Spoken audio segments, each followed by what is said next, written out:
오늘 본문 말씀은 불과 4단어로 이루어져 있는 지극히 짧은 구절입니다. 태초에 하나님이 천지를 창조하시니라. 그런데 이 짧은 구절이 얼마나 중요하면 창세기 첫 구절일 뿐만 아니라 성경 전체의 시작 구절이기도 합니다. 따라서 하나님을 믿는 사람들의 믿음은 바로 이 구절에서부터 시작되는 거예요. 이 말씀을 믿느냐, 믿지 않느냐, 만약 믿는다면 이 말씀을 어느 정도로 믿느냐에 따라서 한 인간의 인생의 삶의 방향과 과정과 질과 의미와 수준이 달라지는 것입니다.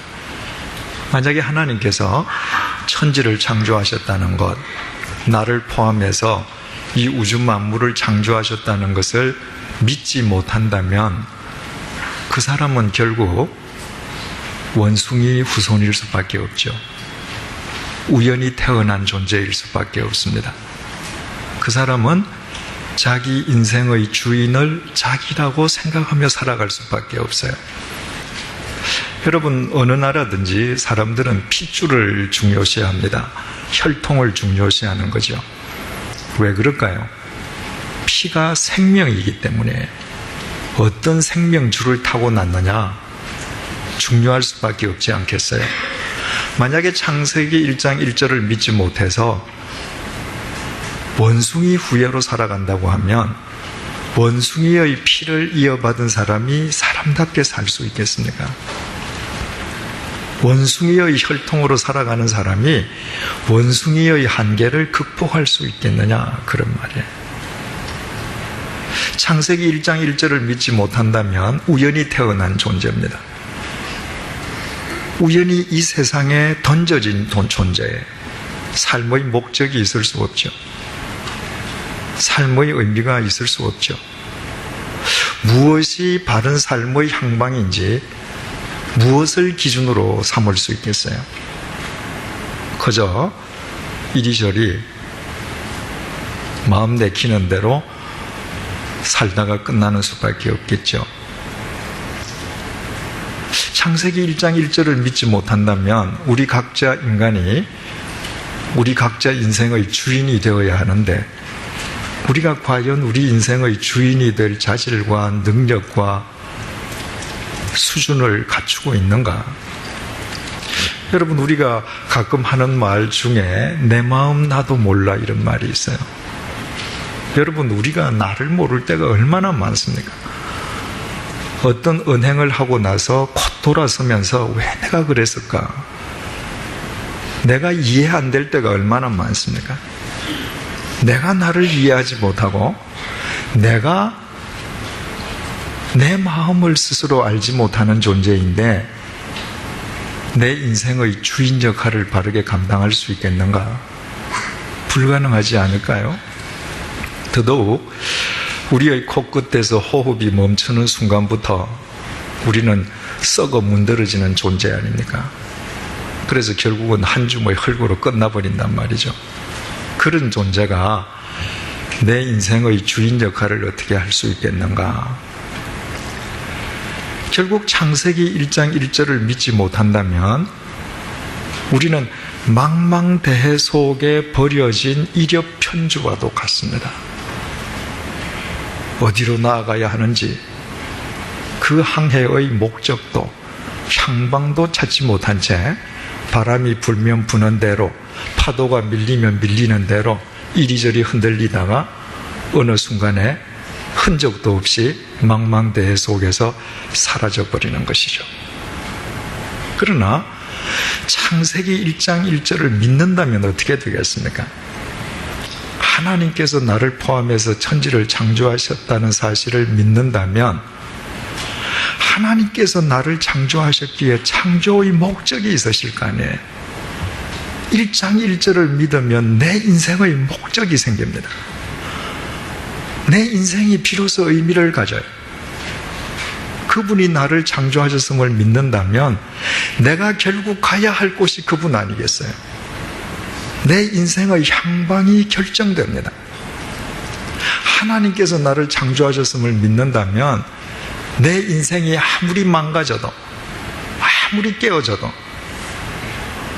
아무리 회생불능처럼 보여도 그분이 고치실 수 있으실 거 아니에요. 그분이 고쳐주실 거 아니에요. 그래서 창세기 1장 1절을 믿으면 소망이 생기는 거예요. 내가 창세기 1장 1절을 믿는다면 그분이 나를 창조하신 분이시기에 창조하신 그분의 말씀대로 살면 내 인생이 바르게 구축되지 않겠느냐 말이에요. 이미 말씀드린 바와 같이 하나님께서 나를 창조하셨음을 믿는다면 이 성경 말씀은 인생을 창조하신 하나님의 인생 사용 설명서로 받아들여지거든요. 따라서 창세기 1장 1절을 믿느냐 안 믿느냐에 따라서 이처럼 삶은 확연하게 달라져요. 우리가 창세기 1장 1절을 믿어도 인생은 망망대해의 이력편주와 같다는 의미에서는 동일하다 할 수 있어요. 인생은 망망대해입니다. 이 망망대해에 비하면 우리는 이력편주와도 같아요. 그러나 내가 창세기 1장 1절을 믿으면 똑같이 믿지 않는 사람과 똑같이 이력편주인 것 같지만 나는 내가 어디로 항해해야 할지를 아는 거예요. 이 항해의 방향을 압니다. 이 항해의 의미가 뭔지 내가 알아요. 내가 타고 있는 이 이력편주가 보잘것없다 할지라도 이것을 어떻게 가꾸고 다루어야 할지를 압니다.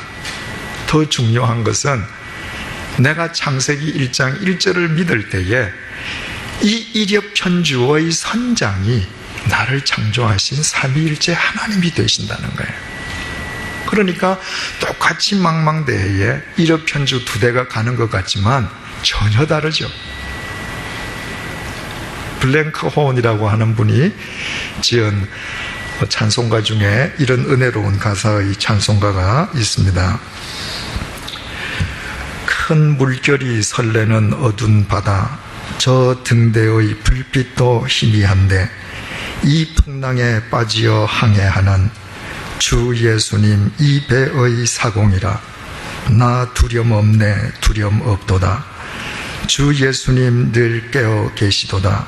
이 흉흉한 바다를 다 지나면 저 소망의 나라에 이르리라.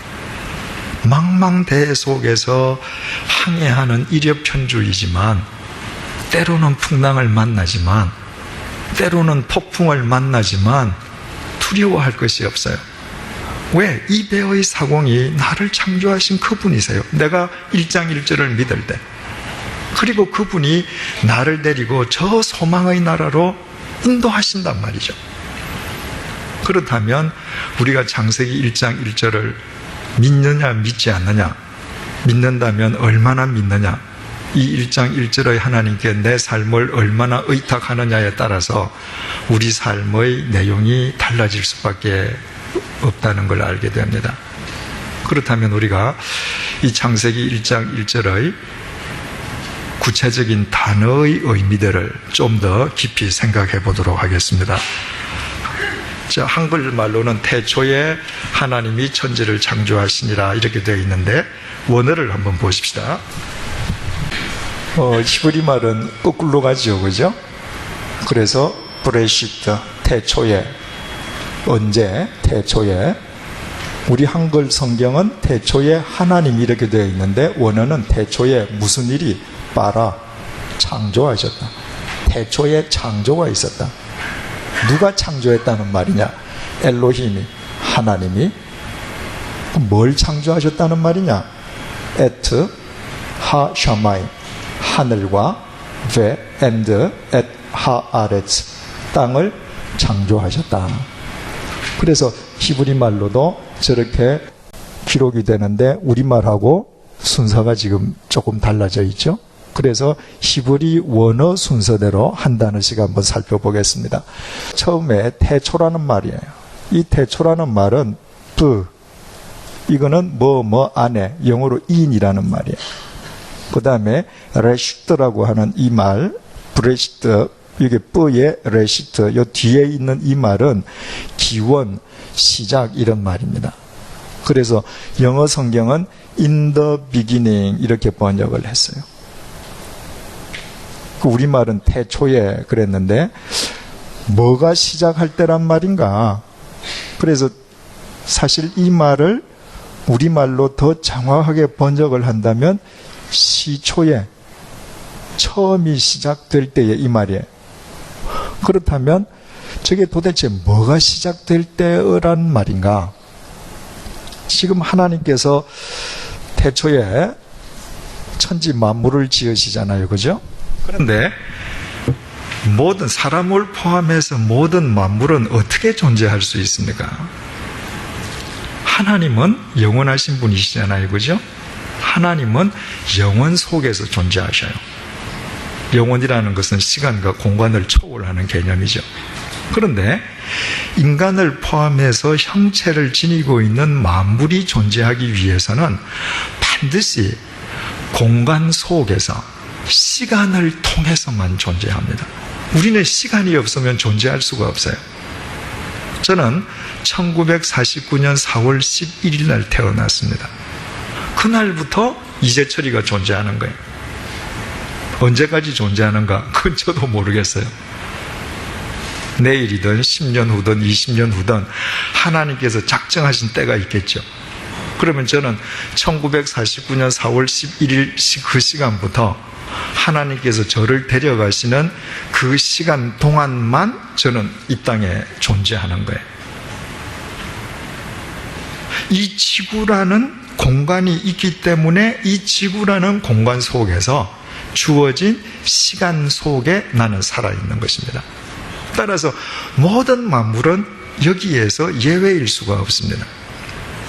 하나님께서 천지를 창조하셨는데 그 천지를 창조하신 것을 언제 하셨는가? 브레시트에 하셨다는 거예요. 브레시트. 그럼 저게 무슨 기원이겠어요? 시간의 기원인 것입니다. 바로 시간이 시작될 때에 그 말이에요. 하나님께서는 인간을 존재하게 하시기 위해서 시간을 만드신 거예요. 영원 속에 시간이라는 개념이 들어오면서부터 거기에서부터 땅도 있을 수 있고 하늘도 있을 수 있고 사람도 있을 수 있는 것입니다. 요한복음 1장 1절을 보면 요한 사도가 이렇게 말을 했습니다. 태초에 말씀이 계시니라. 이 말씀이 하나님과 함께 계셨으니 이 말씀은 곧 하나님이시니라.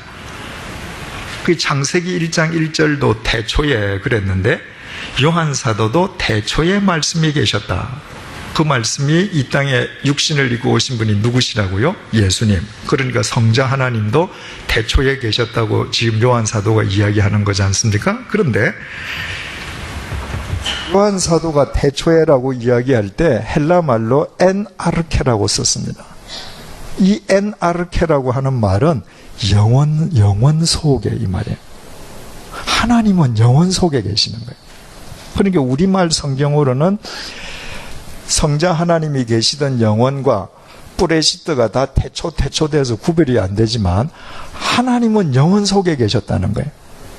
그 영원 속에 그 영원이 시간과 만나는 접점이 브레시트였다는 거예요. 하나님은 영원 속에 계시는데 인간은 시간이 있어야 존재하니까 하나님께서 태초에 시간을 만드신 그때가 브레시트였다 이 말이에요.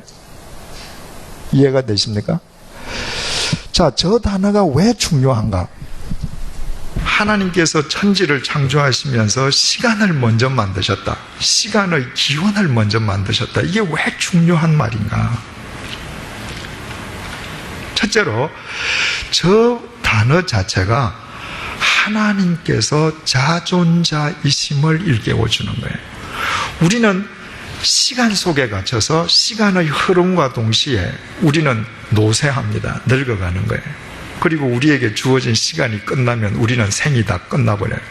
그러나 하나님은 엔아르케, 영원 그 자체로 계시다가 인간을 위해서 시간을 만드셨다고 하는 것은 하나님은 이 시간과 상관없이 스스로 계시는 자존자이심을 의미하는 거예요. 자존자이시기 때문에 시간을 만들 수 있었던 것입니다. 여러분, 하나님께서 자존자시라고 하는 것은 왜 중요한가? 하나님은 시간을 벗어난 자존자이시기 때문에 하나님은 늙지 않으십니다. 하나님은 언제나 변함이 없으세요. 2000년 전 우리 신앙 선조들이 하나님을 믿을 때, 그리고 2000년 후에 우리 자손들이 하나님을 믿을 때에도 하나님은 변함이 없는 분이세요.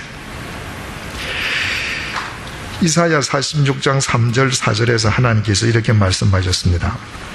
배에서 태어남으로부터 내게 안겼고 태에서 남으로부터 내게 업힌 너희여, 너희가 노년이 이르기까지 내가 그리하겠고.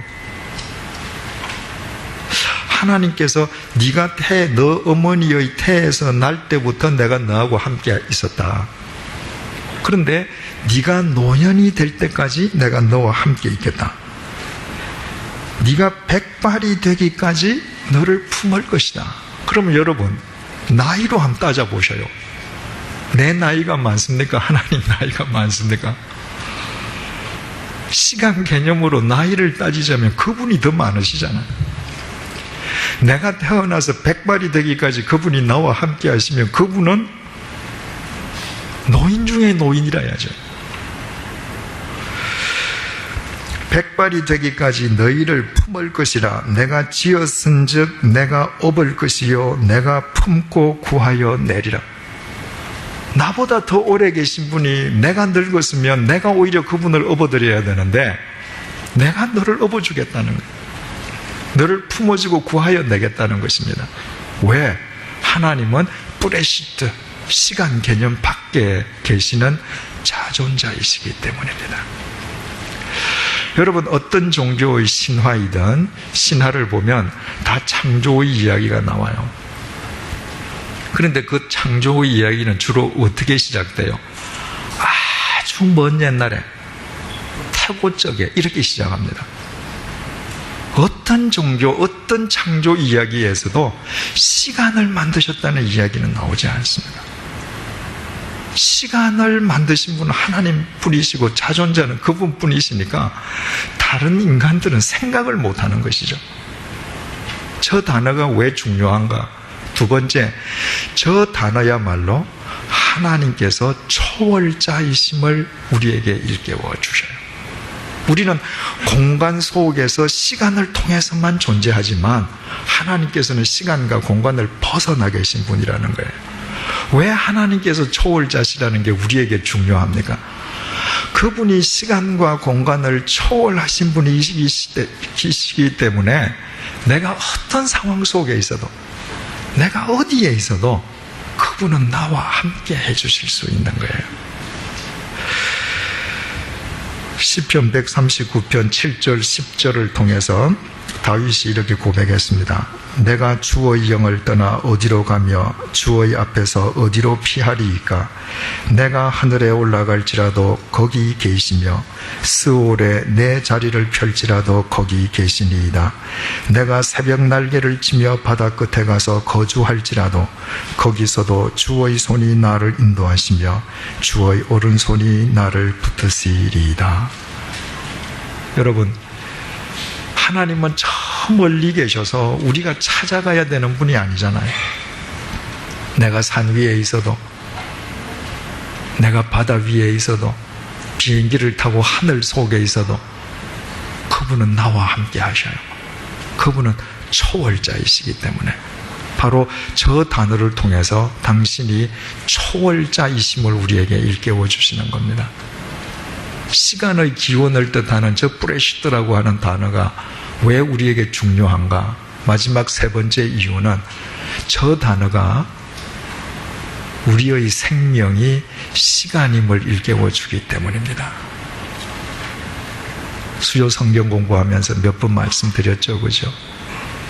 여러분 잊지 마십시오. 우리의 생명은 시간에서 시작해서 시간으로 끝나요. 시간 자체가 우리의 생명입니다. 에베소서 5장 16절에 너희들 세월을 아끼라고 주님께서 말씀하시는데, 아끼라고 하는 이 단어가 무슨 뜻이라고 그랬습니까? 엑사고라zo, 건져 올린다는 얘기라고 그랬습니다. 1초 1초 시간이 우리를 다 스쳐 지나가고 있어요. 이 시간을 진리로 건져 올리는 사람에게 시간은 생명으로 남는 것이고, 이 1초 1초를 내 욕망을 위해서 헛되이 보내는 사람은 오늘도 자기 생명 갉아먹은 거예요. 여러분, 절대로 생명은 거창하지 않습니다. 디지털 시계건 아날로그 시계건 시계를 들여다보시고 1초 1초 흘러가는 그것이 여러분의 생명인 줄 아십시오. 1초 1초가 내 생명임을 알면서 살아가면요, 여러분, 인생은 충분히 깁니다.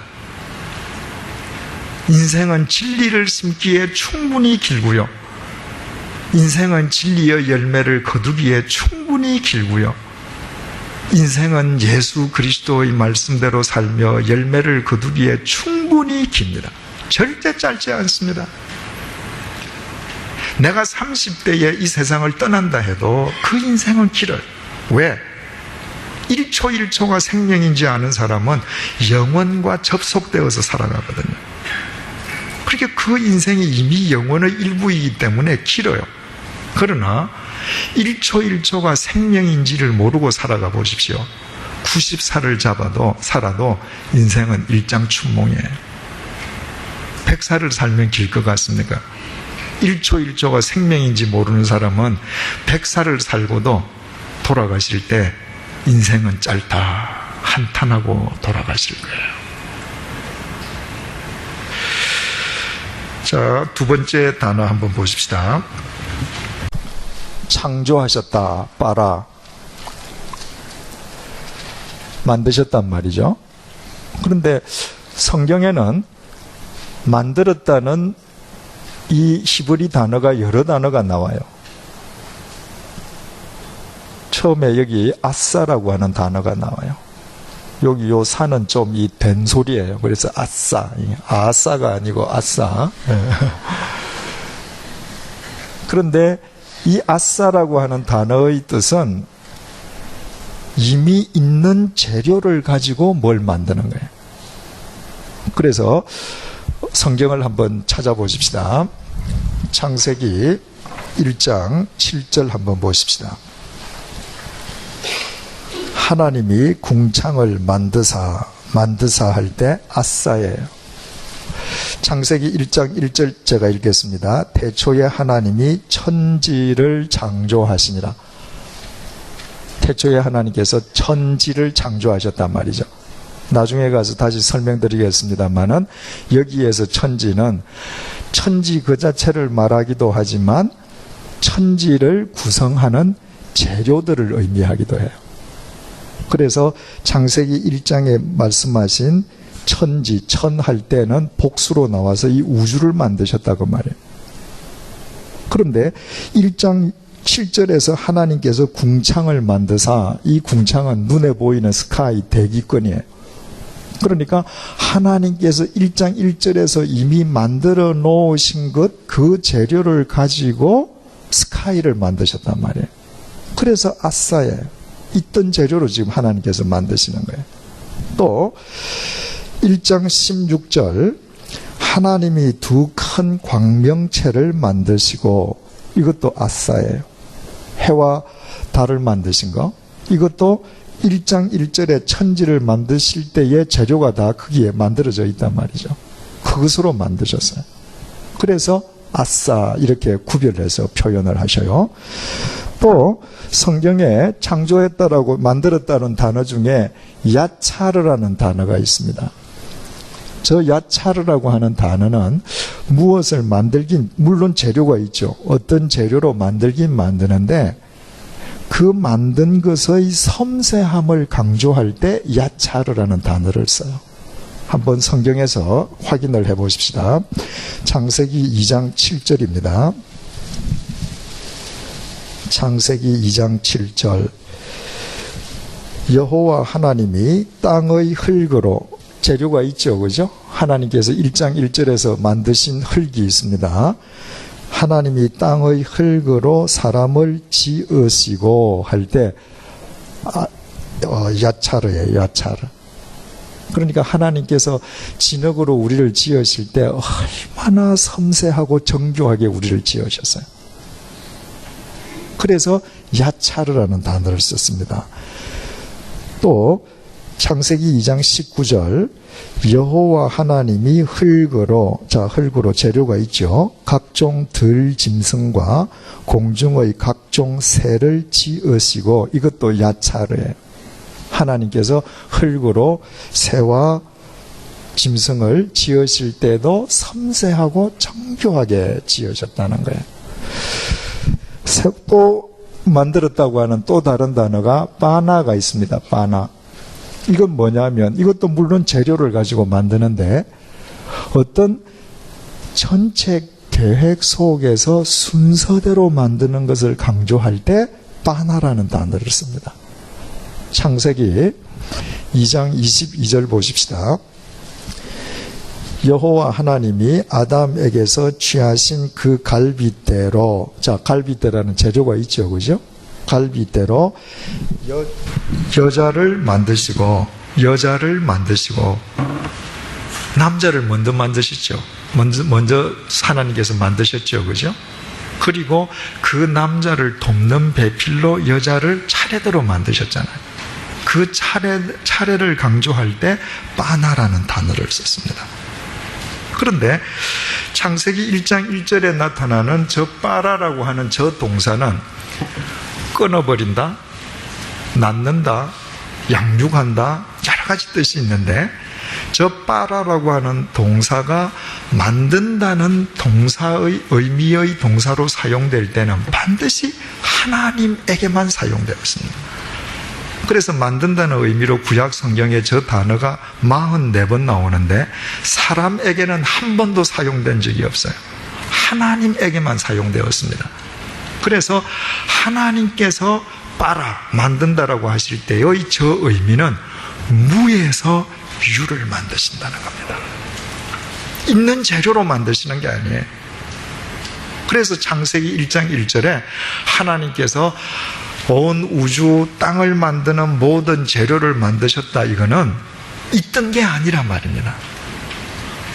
철저하게 없던 무에서 하나님께서 유를 만드셨다는 거예요.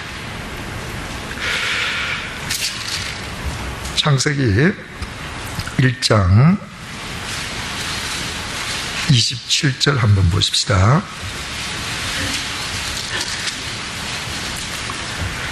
하나님이 자기 형상, 곧 하나님의 형상대로 사람을 뭐 하셨다고요?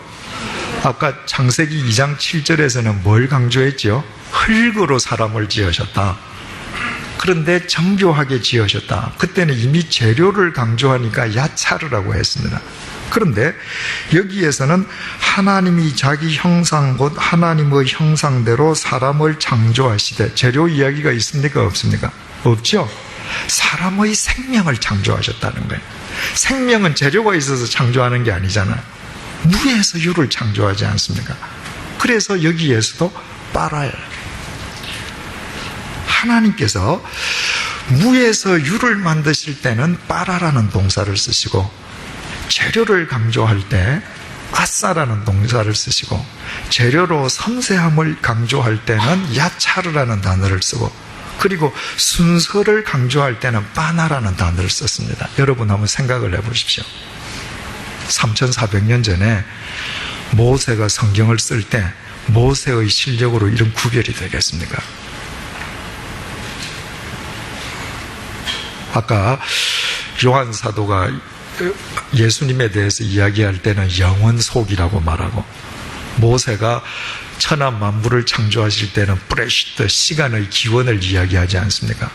2000년 전에 무시간 어부 요한, 그리고 3400년 전에 미디안 광야에서 양치기 하던 모세, 비록 40년 동안 애굽 왕궁에서 제왕 교육을 받았다 할지라도 그가 자기 실력으로 이 하나님의 이 모든 창조의 이 비밀스러운 단어들을 저절로 알 수 있었겠습니까?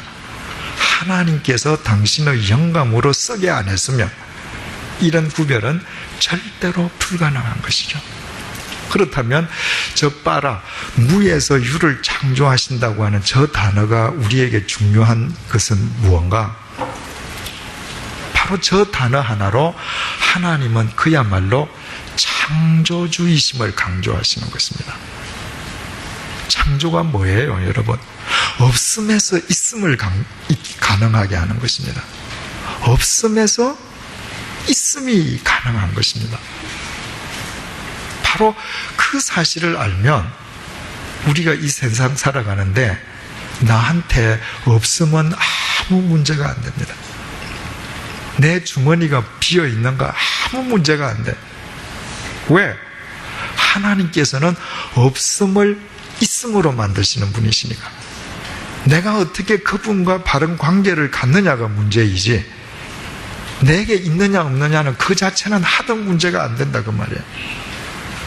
구약 성경에 예루살렘의 복이라는 말이 여러 차례 등장한다고 말씀드리지 않았습니까? 예루살렘의 복이라는 게 과연 뭔가 잘 몰랐습니다. 그런데 제가 94년도에 예루살렘을 직접 가서 제 눈으로 보고 이게 이런 의미이구나. 가보신 분 아시겠습니다만은 이스라엘이라고 하는 나라가 본래 못 쓰는 땅덩어리 아닙니까? 황무지 아닙니까? 그런데 예루살렘은 그 중에서도 또 황무지예요. 아무것도 없는 황무지인데 하나님께서 이 땅을 거룩한 도성으로 만드시겠다고 딱 찍으니까 어떻게 됐어요? 기독교, 천주교, 유태교, 이슬람교 세계 4대 종교가 성지로 가꾸는 도시입니다. 온 세계 사람들이 가장 가보고 싶어하는 성도가 됐습니다. 그 없음의 황무지가 하나님께서 찍으시는 순간에 온 세상에서 우뚝 서는 예루살렘이 된단 말이죠. 그게 예루살렘의 복이에요. 내가 황무지 같은 인생이라 할지라도 하나님께서는 나를 세우실 수 있다는 거예요. 창조주라는 것을 강조하는 저 단어가 중요한 이유는 저 단어가 두 번째로 하나님께서 전능자이심을 우리에게 전해주기 때문입니다. 여러분, 없음을 있음으로 가능하게 하는 것은 전능하신 분이 아니면 불가능합니다. 누구도 불가능합니다. 전능이라는 게 뭐죠? 능치 못함이 없으신 분이시다 그 말이에요. 하나님께서 전능하시기 때문에 우리의 삶만 없음에서 있음으로 바로 세우시는 것이 아니라 우리의 마음까지도 영혼까지도 새롭게 깨끗하게 해주실 수 있는 것입니다. 다윗이 바세바와 통관하고 그 남편까지 죽이지 않습니까? 그리고도 자기는 그것이 죄라고 생각도 하지 않았죠. 나단 선지자의 지적을 받고 그것이 큰 죄라고 하는 사실을 깨닫고 다윗이 지었던 회개의 시가 시편 51편 아닙니까? 그 51편 10절에서 다윗이 이렇게 고백합니다. 하나님이여 내 속에 정한 마음을 창조하소서. 하나님은 전능하신 분이시기 때문에 죄에 찌들어 내 마음을 정하게 재창조하실 수 있습니다. 남의 여자를 범하고 그 남편까지 죽였다면 다윗은 인생 끝장난 사람 아니겠습니까? 그러나 그 다윗의 심령을 하나님께서 다시 창조해 주실 수 있으셨던 것은 전능하시기 때문에 우리가 그동안 공부했던 고린도 후서를 통해서 사도 바울이 이렇게 고백하지 않습니까? 고린도 후서 5장 17절입니다. 그런즉 누구든지 그리스도 안에 있으면 새로운 피조물이라. 이전 것은 지나갔으니 보라 새 것이 되었도다. 새로운 피조물이 뭐예요? 하나님께서 새롭게 창조해 주셨다는 거예요. 내가 아무리 흉측한 죄인이라 할지라도 하나님께서는 나를 새롭게 하실 수 있습니다. 그 그분은 창조주이시고 그분은 전능자이시기 때문이죠. 세 번째 단어가 엘로힘이에요. 엘로힘. 여기에 제일 끝에 엘로힘이라고 임자가 붙어 있는데 이건 복수라는 말이에요. 본래 저 단수는 엘로아흐입니다. 그러니까 굉장히 힘이 있고 권능이 있는 분이다라고 하는 단수 엘로아흐의 복수형이 엘로힘. 하나님을 복수형으로 불렀단 말이죠. 그런데 태초에 하나님께서 천지를 창조하셨다. 빠라, 아까 동사 빠라 있었지 않습니까? 그 빠라는 단수 동사예요. 하나님은 복수형인데 동사는 단수형이다. 그러면 바로 저 단어 속에서 하나님은 삼위일체 하나님이시라는 사실을 우리에게 전해주고 있는 것입니다. 자, 성부 하나님 천지를 창조하셨죠. 요한복음 1장 1절에 성자 하나님께서는 태초에 말씀으로 계셨죠. 다음 시간에 보겠습니다마는 창세기 1장 2절 보니까 하나님의 영, 성령님도 그때 이미 계시잖아요. 그 세 분이 한 분으로 함께 역사하셨음을 이미 창세기 1장 1절부터 우리에게 전해주고 있는 겁니다. 삼위일체라고 하는 말이 뭔가 새신자반을 통해서 여러분들 배우셨죠. 성부, 성자, 성령 세 위격이 하나의 실체인 하나님 안에서 역사하는 것이다. 굉장히 말이 어렵죠, 그죠? 그래서 아주 쉽게 이렇게 표현을 했죠. 삼위일체를 설명하면 첫째, 하나님은 한 분이시지만 세 분이시다. 이 말을 흔히 사람들은 인간의 역할론으로 설명한다고 했습니다. 제가 교회에서 목사지 않습니까? 그런데 저희 집에 가면 제 자식들에게는 제가 아빠예요. 그죠? 제 차한테는 남편이지 않습니까? 한 사람인데 목사도 되고 아빠도 되고 남편도 돼요. 그 삼위일체를 그렇게 설명하시는 분들이 있는데 그거는 사실은 바른 설명이 아니라 그랬죠. 제가 목사로서 교회에 있는 동안 저는 집에 있을 수가 없잖아요. 제가 집에서 남편과 아빠로 있는 동안에 이 교회에 저는 있을 수가 없어요. 저는 동시에 두 곳에 있을 수가 없습니다. 만약에 하나님께서 그런 역할론으로 삼위일체 하나님이시라면 하나님이 인간의 몸을 입고 이 땅에 오셔서 3년 동안 계실 때 하늘은 텅텅 비어야죠. 그럼 온 우주가 엉망이 됐을 겁니다. 예수님께서 이 땅에 오셔서 세례를 받으셨을 때 예수님은 땅에 계시고 성령님이 비둘기같이 열린 하늘 문으로부터 강림해서 내려오시고 하나님은 하늘에서 음성으로 내 사랑하는 아들이다 라고 말씀하셨잖아요. 그러니까 한 분이시지만 그분은 그 세 분은 또 세 분이시기 때문에 각각 같은 시간에 하늘에도 계실 수 있고 땅에도 계실 수 있고 온 공간에 충만하실 수 있단 말이죠. 삼위일체 두 번째 설명하는 것은 하나님은 세 분이시지만 그러나 한 분이시라는 거예요. 만약에 하나님이 세 분이라는 것만 강조되면 결국 하나님은 삼신이죠. 세신이죠. 그 세 신들 사이에 일치나 조화가 이루어지기 어렵습니다. 신들끼리 서로 싸워서 편안이 없겠죠. 그죠? 그런데 하나님은 세 분이신데 또 한 분이시라는 거예요. 이것을 초대교부 터툴리아는 태양으로 설명했다고 그랬습니다. 태양은 세 개가 아니고 분명히 하나지 않습니까? 그런데 태양은 하늘에 떠 있습니다. 태양으로부터 나오는 빛은 온 우주에 충만해요. 그리고 그 태양에서 나온 열은 땅바닥에서 일한단 말이죠. 역사한단 말이죠.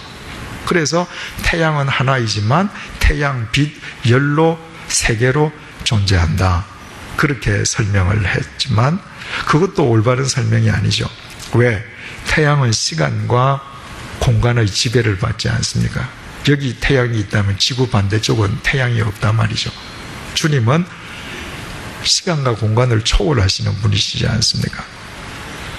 그렇다면 어떻게 세 분이 한 분이고 한 분이 세 분일 수 있는가? 그 이유는 간단하다고 그랬죠. 하나님은 본래 그런 분이란 말이에요. 여러분 생각을 한번 해보십시오.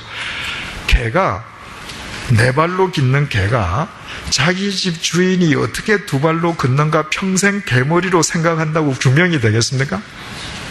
절대 안 됩니다. 개머리로는 규명이 안 돼요. 개가 우리 주인은 어뢰 두 발로 걷는 분, 이러면 아무 문제가 없어요. 그런데 왜 두 발로 걸을까 질문하기 시작하면 그 개는 평생 괴롭게 살아야죠. 하나님은 사람이 아니세요. 하나님은 신이세요. 하나님은 본래부터 세 분이신 동시에 한 분이시고 한 분이시지만 세 분이세요. 그걸 지금 창세기 1장 1절이 가르쳐 주는 것입니다. 그렇다면 삼위일체 하나님은 왜 중요한가? 두 가지 이유 때문이라 그랬죠.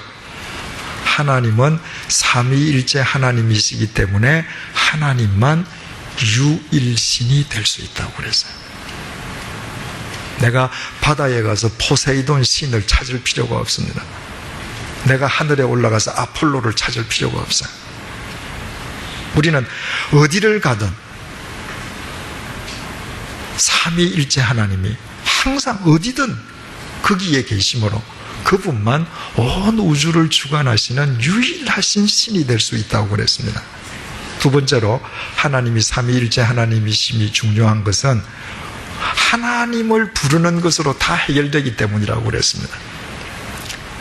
힌두교에는 신이 600여 명이 있는데 인도 사람도 정확하게 숫자를 잘 모른다 그러지 않습니까? 그래서 코감기에 걸리면 코감기를 낫게 하는 신을 찾아서 불러야 되고 참 복잡한 거지요, 신을 믿기가. 그러나 내가 하나님 아버지 할 때 그 아버지 안에서 구원의 성자 하나님과 우리를 인도하시는 성령 하나님이 함께 역사하셔요. 내가 눈을 감고 예수님 하면 그 호칭 안에서 아버지와 성령님이 함께 역사하십니다. 내가 성령님을 부를 때 그 성령님 안에서 성자 하나님과 성부 하나님이 함께 역사하신단 말이죠. 그래서 삼위일체 하나님은 우리에게 정말 중요한 분이 되시는 거죠. 그것을 창세기 1장 1절이 우리에게 일깨워주고 있습니다. 마지막으로 뭘 창조하셨는가? 에트 하샤마임. 이 하샤마임 임자가 없던 복수라고 그랬죠. 그래서 하늘, 들, 그래서 온 우주, 눈에 보이는 저 대기뿐만 아니라 온 우주를 창조하시고 페, 앤드, 그리고 에트는 무엇을 하는 겁니다. 목적격이죠. 하아레츠, 땅을 창조하셨다. 이건 단순한 흙이 아니라 온 지하 세계까지 다 만드셨다. 그래서 다음 시간에 다시 상세하게 살펴보겠습니다만은 그저 눈에 보이는 저 하늘과 땅만 지으셨다는 의미가 아니라 3절 이후부터 하나님께서 매일매일 창조하시기에 필요한 모든 재료를 전날 다 만드셨다. 그런 의미가 됩니다. 그런데 하나님께서 천지를 지으셨다. 이 천지라고 하는 거, 저 단어가 우리에게 주는 중요성이 뭔가? 아까 뭐라고 그랬죠? 눈에 보이는 형체를 가지고 있는 사람을 포함해서 만물들은 공간의 토대 위에 시간을 통해서만 존재할 수 있다고 그랬죠. 우리에게 시간이 있다고 해도 공간이 없으면 우리는 존재할 수 없습니다. 그러니까 하나님께서 우리를 존재하시기 위해서 지금 공간을 만드신 것입니다. 그 공간의 재료를 확보해 두시는 것이죠. 따라서 저 단어는 우리가 일평생 살아가는데 내가 처해 있는 공간의 중요성을 일깨워줍니다. 내가 어떤 인격의 소유자이냐가 여러분 뭘 통해서 드러나겠습니까? 첫째는 나의 언행을 통해서도 드러나겠죠. 그러나 우리는 우리의 언행으로 우리를 가릴 수 있잖아요. 남 앞에 가서 연기를 할 수도 있습니다. 그러나 우리가 속일 수 없는 게 있어요. 속일 수 없는 것은 우리가 처해 있는 공간이에요. 내가 어떤 사람인지는 내가 처해 있는 공간을 보면 알아요. 내가 어둠의 사람이라면 나를 아무리 밝은 공간에 갖다 두어도 나 때문에 내 주위는 어두워지게 되어 있습니다. 내가 빛의 사람이라면 나를 흑암 속에 던져두어도 나 때문에 내가 처해 있는 공간은 밝아지게 되어 있습니다. 여러분이 그리스도인으로서 존재하기 때문에 여러분이 존재하는 아파트에 어떤 변화가 있습니까? 100주년 기념교회가 양화진에 있기 때문에 이 양화진이라는 공간이 어떻게 달라지고 있는가요? 여러분 한 사람이 100주년 기념교회의 교인으로 합류하심으로 인해서 이 양화진이라는 공간에 어떤 변화가 있습니까? 공간의 중요성을 우리는 알아야 돼요. 시간이 생명이라면 그 생명의 실체는 우리의 공간을 통해서 나타나는 것입니다. 그래서 여러분의 가정이라는 공간이 정말 화목한 공간인가, 사랑의 공간인가, 행복한 공간인가 중요한 것이죠. 또 하나님께서 천지를 창조하셨다는 저 천지라는 단어가 우리에게 주는 두 번째 중요성이 무엇인가? 하나님께서 저 큰 하늘과 땅을 누구를 위해서 지으셨어요? 하나님께서 창조하실 우리를 위해서. 하나님께서 우리를 위해서 이 광활한 천지를 창조하신 분이심을 깨달으면서 살아갈 때만 우리는 비로소 좁고 좁은 나라는 우물에서 탈피할 수 있습니다. 여러분, 신앙은 내 우물에서 벗어나는 거라고 그랬습니다. 하나님께서 우리를 이 넓은 천지를 만드시고 이 넓은 천지 속에 하나님의 뜻을 따라 살게 하셨는데 수없이 많은 사람들이 하나님을 믿는다고 하면서도 자기 감옥에 갇혀 살아요. 하나님을 자기 감옥으로 끌어다 놓고 마치 히브리 사람들이 하나님을 예루살렘 성전 안에 가두어 놓고 살듯이 내가 내 우물 속에 가두어 둔 하나님이라는 우상을 섬기고 살아간단 말이죠. 하나님께서 우리로 하여금 살게 하신 이 공간은 이 넓은 공간이라는 것을 우리가 알 때에만 비로소 나라는 우물에서 벗어나 사회가 내 눈에 보이고 이 나라의 역사가 보이고 인류의 미래가 보이는 것입니다. 그래서 나는 보잘것없지만 자존자이시요 초월자이시요 창조자이시요 전능자이신 그분의 섭리 속에서 내가 살아있는 이 시간 동안 이 인류의 역사 한 페이지 속에 내가 어떤 족적을 남기며 살아갈 것인지를 보고 실천하게 되는 것입니다. 그때부터 우리의 삶의 의미가 달라지는 것이죠. 이미 말씀드린 적이 있습니다만은 내가 우리 집 마당을 쓴다. 우리 집 마당을 쓰는 것이 아니죠. 이 우주의 한 부분을 쓰는 겁니다. 그때부터 달라지는 거예요. 이 우주의 한 부분을 쓴다라고 할 때부터 내가 우리 집 마당만 내 마당이라고 생각하는 그 작은 생각에서 벗어나기 시작하는 것입니다. 이처럼 태초에 하나님이 천지를 창조하셨다는 이 네 단어는 성경 66권의 에센스가 달려 있습니다. 그리고 성경은 이 구절로부터 시작해요. 중요한 것은 이 성경을 누가 언제 썼어요? 3400년 전에 모세가 쓴 거 알죠? 그죠? 그 당시에 1차적으로 누구에게 보여주기 위해서 쓴 것입니까? 하나님의 말씀이기 때문에 시간과 공간을 초월해서 3400년 동안 모든 사람, 앞으로도 주님 오시는 날까지 이 땅에 있는 모든 사람을 위해서 쓰여진 말씀이지만 모세가 3400년 전에 이 말씀을 쓸 때 이 성경을 보는 1차 대상은 누구예요? 400년 동안 이집트의 노예살이에서 해방된 이스라엘 백성들이에요. 그들은 인생의 향방을 모르는 사람들입니다. 그들은 죄와 사망의 이집트에서 노예로 살면서 한 번도 스스로 서본 적이 없는 사람들이에요. 그들이 있는 공간이 어디입니까? 광야에, 망망대해의 이력천주처럼 떨어져 있는 것입니다. 그들을 위해서 하나님께서 모세를 도구 삼아 성경을 쓰게 하셨습니다. 그리고 그들에게 주신 창세기 1장 1절의 말씀이, 얘들아, 나는 자존자야, 나는 초월자야, 나는 창조자야, 나는 전능자야. 바로 내가 없음에서 있음으로 이 천지를 지었어.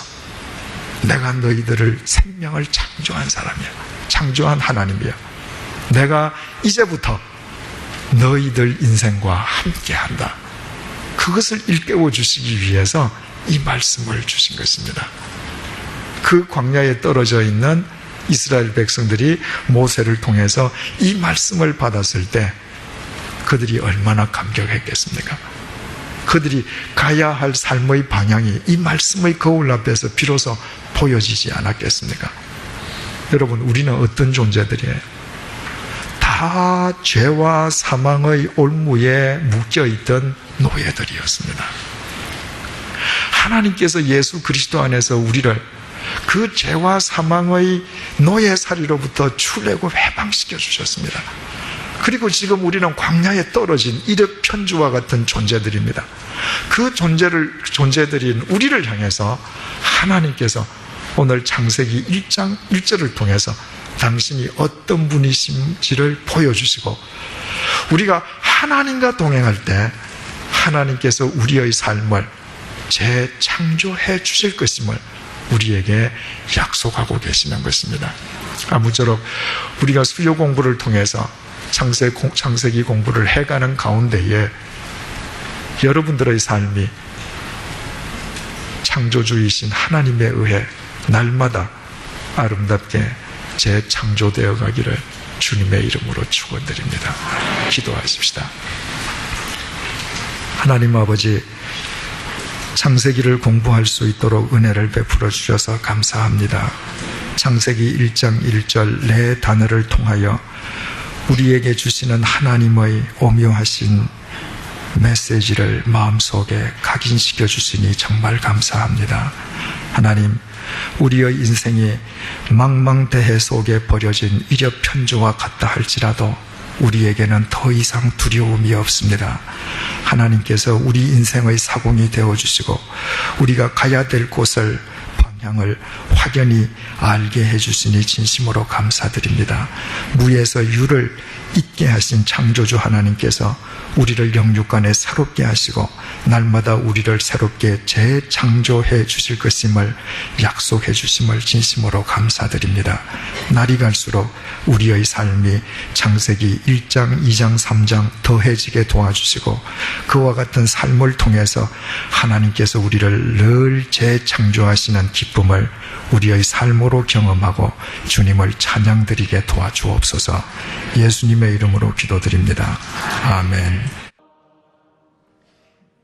우리 주 예수 그리스도의 은혜와 하나님의 사랑과 성령님의 교통하심이 창세기 1장 1절의 하나님을 우리 인생의 사공으로 모시고 살아갈 것을 결단하는 주님의 사람들과 100주년 기념교회 위에 이제로부터 영원토록 함께해 주시기를 간절히 축원하옵나이다.